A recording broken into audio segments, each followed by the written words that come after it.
Andrés Opeña hablaremos de las diferencias que existen entre la educación de hoy y la de los años 40. Bueno, hoy tenemos un invitado muy especial. Un invitado, Andrés Opeña, que ha escrito un libro del que, bueno, mucha gente conoce y ha disfrutado de él. Un libro que es El Florido Pensil, un libro que habla de la escuela del nacionalcatolicismo. Hola, Andrés. Hola. ¿Qué tal? Has escrito tú solo este libro, ¿no? Ayuda por el ordenador y un perro que me acompaña. Ajá. Mira, Andrés, yo quiero hablar de este libro contigo que creo que a todos nos ha encantado. Los que hemos tenido oportunidad por lo menos de hojearlo, yo te confieso que yo lo he regalado, el libro, aunque no lo he podido leer todavía, ¿sabes? Lo he estado hojeando todavía, este que me han prestado. Pero me parece que tú querías, antes de hablar del libro, hablar de otra cosa, ¿o no?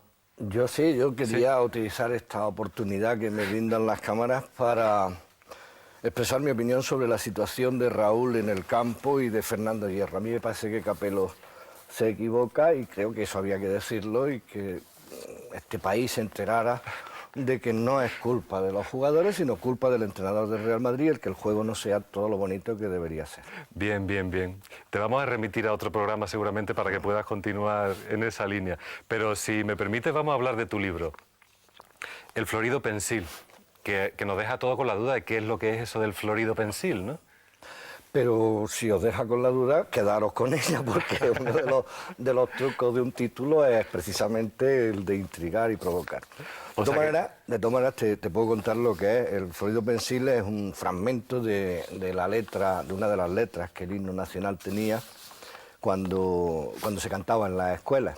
El himno español no tiene letra, el de Botswana me parece que tampoco tiene. Bueno, pero el himno español sí tiene letra, ¿no? No tiene letra, oficialmente no, lo que sí tiene es un montón de letras. La más conocida era la de Pemán, la de alzar los brazos, hijo del pueblo español. Y esta, a la que me refiero, es una letra que se cantaba en el colegio, porque venía en una enciclopedia, que en un momento determinado decía: fuiste de gloria, Florido Pensil, hoy reverdecen a un impulso juvenil. Qué bonito. Y entonces, como yo he repetido eso de memoria durante años sin saber de qué pudiera estar hablando... O sea que tú eras de los que yo también, del grupo de los que también decíamos las cosas, pero claro, no teníamos ni idea de qué significaban. Luego ya con el tiempo te dabas cuenta. Yo creo que ni el maestro, nadie, tú lo cantabas y quedaba, además como era al final de la mañana, con mucho entusiasmo, ¿sabes? Y no nos va a decir lo que es pensil, ¿no? Pues un pensil es un jardín florido. Ah, o sea que realmente es una... Yo lo había mirado, ¿eh? Una redundancia como la... Es una redundancia. Sí. Bueno, pues ahora me va a dejar que yo te pregunte a ti otra cosa. Si yo te digo... pájaro canoro de 10 a 12 centímetros de largo, con plumaje pardo por encima y blanco por debajo, cabeza negruzca y pico recto y delgado, ¿de qué estoy hablando? Pues como no sé de la gallina... No. De la curruca, de la curruca. La curruca, no me digas que eso era una curruca. Sí. Eso aparecía mucho en los libros, ¿no? Sí, había un problema que decía, un no sé qué se come 20.000 currucas, o a 20.000 currucas les pasa no sé qué. ¿Cuánto tardará en hacer 20.000 currucas una zanja? Y a ti te daba mucho coraje. Me acabo de enterar, qué gracia. Te daba mucho coraje que hablaran de eso, ¿no? De unos ejemplos muy raros donde hablaban de las currucas, de las gallinas libres, ¿no? Sí, una gallina libre tiene que ser un número. Una gallina libre, dice. Esto era uno de los ejemplos que venían en los libros no sé, ¿puedo decir de tu época o de... Bueno, de los años... A la salida te doy 2 aguantar y ya está, pero la verdad es que sí, en mi época. Decía, se admite que una gallina libre llega a comerse 375 insectos diarios. Según esto, ¿cuántos días emplearán 20 gallinas para destruir 60.000 insectos? ¿Y a ti eso te parecía muchos insectos, muchas gallinas libres? Como que no había tantos insectos en el mundo. Y además había muchas más gallinas. Tú imagínate tanta gallina comiendo. Y luego que no comían insectos, comían unas cosas que le echábamos, un pienso. Que los problemas no estaban bien planteados. No estaban bien planteados. Mira, el de los huevos, por ejemplo. El de los huevos. Una niña lleva 18.700 huevos en un cesto. Una cosa así decía, no, 36.200 huevos llevaba en un cesto. Y yo, claro, ¿cómo va a llevar en un cesto 36.200 huevos? Y te imaginas la presión de los huevos de arriba sobre los de abajo y chorreando por todos sitios aquellos. Por eso decía que era un problema de matemáticas. O sea que tú has recogido en este libro alguna de las curiosidades o anécdotas, ¿no? Por ser así, por ir por lo más facilito, ¿no? De esos libros con los que estudiaron. Curiosidades, anécdotas y canalladas, que había mucha canallada suelta también. Sí. Claro, por ejemplo, ¿te acuerdas así de alguna?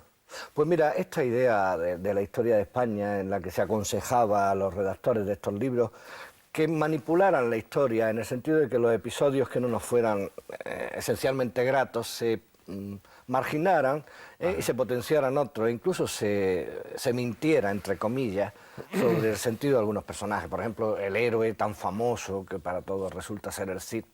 En la realidad lo mismo, era un mercenario al mejor postor. De hecho, luchó al lado de los árabes, al lado de los cristianos y al lado de quien se le ponía. Y tuvo un contencioso con otro rey, le denunció por corrupción, esta historia de ahora, pero también... Había incluso como unas ganas de equiparar personajes históricos con personajes actuales de esa época, ¿no? No, y reescribir la historia a la inversa. Por ejemplo, una frase: Dios creó América para que Colón la descubriera. Ajá. Así cualquiera descubre América. Una atribución muy interesante. Ya está la cosa preparada y lo único que tiene que hacer es tomar un barco y tirar para América. Y de esas pues muchísimas, Dios colocó a España en el centro del mundo. Esa es otra frase que yo tuve que soltar con espíritu sereno. Y te venía un mapa en el que efectivamente veías que en el supuesto mundo, que era plano en ese momento, pues trazaba unas líneas y te caía justo en Málaga, el centro del mundo. Claro. He leído en un momento en tu libro que decía: las doctrinas pedagógicas del extranjero son hipócritas, extrañas, exóticas y despóticas. Esto por lo visto venía en el BOE, ¿no? Sí. En el BOE de esa época, ¿no? No es de extrañar entonces, ¿no? Esa idea de que todo lo de fuera era un poco malo, ¿no? Exótico, despótico. Era todo, era todo. No había posibilidad de aplicarlo a la educación. Nosotros teníamos que hacer una educación genuinamente española, que vete tú a saber lo que pudiera ser aquello. Ajá. De hecho, la enseñanza era, no digo que como en todos sitios, pero los referentes eran los mismos: un profesor y un libro de texto, y en el caso español una palmeta. Uh-huh. La ¿A ti palmeta. te daban mucho con la palmeta? A mí me han dado mucho con la palmeta, sí. Y de rodillas también he estado, con variantes. En mi caso era simplemente de rodillas, pero estaba la variante de la monedita pequeñita, de 5 céntimos. ¿Y cómo era eso? Pues que te ponías de rodillas y salías con la carita de Franco aquí grabada, porque te habían puesto una... También te ponían lentejitas, piedrecillas chiquitinas. En fin, había un surtido variado en el tema de rodillas. Luego había castigos para dar y tomar de todo tipo. La aguantá, esa estaba muy extendida también. Y había una modalidad que consistía en tirar del pelo de la patilla, a ser posible hasta que sangre. Estaba muy bonita esa. Y hay varios españoles que he conocido que tienen la oreja arrancada hasta la mitad de un tirón de ese tipo. Pues te levantaban, si estaba gordito, pues te quedaba en el sitio y subían la oreja sola. Posiblemente alguien de lo que nos esté viendo pueda pensar que estamos hablando de hace miles de años, o que realmente exageras un poco, ¿no? Espero que no sea de hace miles de años, porque yo estaba allí. O sea que para mí que fue hace poco. ¿Exagero? Pues claro que hay quien dice que exagero y hay quien dice que me quedo corto. Depende de cómo le haya ido a uno en la feria. A mí me han pegado. Y desde luego los que estaban conmigo, el Ruiz, el Palacio y toda esta gente, pues cobró más que una estera. Al Ruiz le rompieron el oído de un guantazo y estaba yo allí. Ajá. O sea que... Cuando llegabas a clase, ¿qué es lo que hacías? ¿Rezabas? Yo rezaba antes de llegar a clase para que no me pegaran mucho. Rezabas por el camino, ¿no? Llegaba y pues soltaba una especie de Ave María Purísima en una abreviatura que teníamos que era no sé más. Y el maestro decía, y ya. Que era, por lo visto era sin pecado concebido, ya podía entrar y sentar. ¿Tú te acuerdas de una cosa que dices en el libro, y si no yo te la voy a recordar, una cosa que dijo tu amigo el Ruiz sobre cuando le preguntaron sobre la quinta obra de misericordia?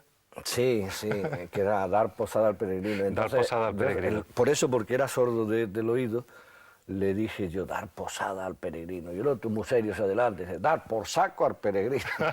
Le pegaron una paliza. Luego me pegó el Ruiz a mí, porque lógicamente pensó que se lo había dicho mal para que pasara la pregunta a mí. Ajá, sí, Total, sí. que acabé cobrando también. A ti, quien no te gustaba tampoco nada, era Pilarín. Pilarín, la que salía en los libros, ¿no? Pilarín, que era una niña un poquito repelente, ¿no? Pues tú imagínate, una niña que le dan, tiene 3 caramelos, y coge y le da 1 a su hermana y 2 a su primito.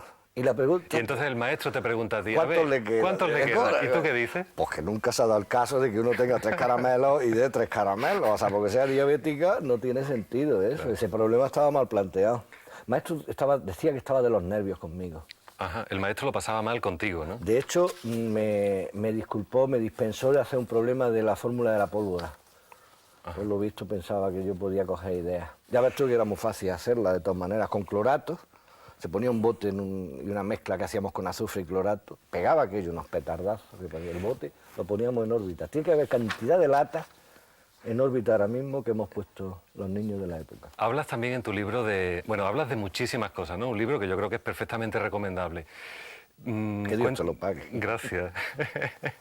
Mira, Roberto Alcázar y Pedrín. Oh, qué pareja. ¿Qué nos dices tú de eso? Pues que eran dos elementos de mucho cuidado.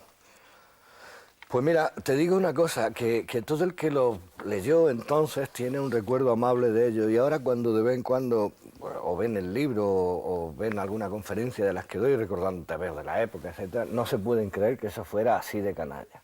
Eran unos torturadores natos.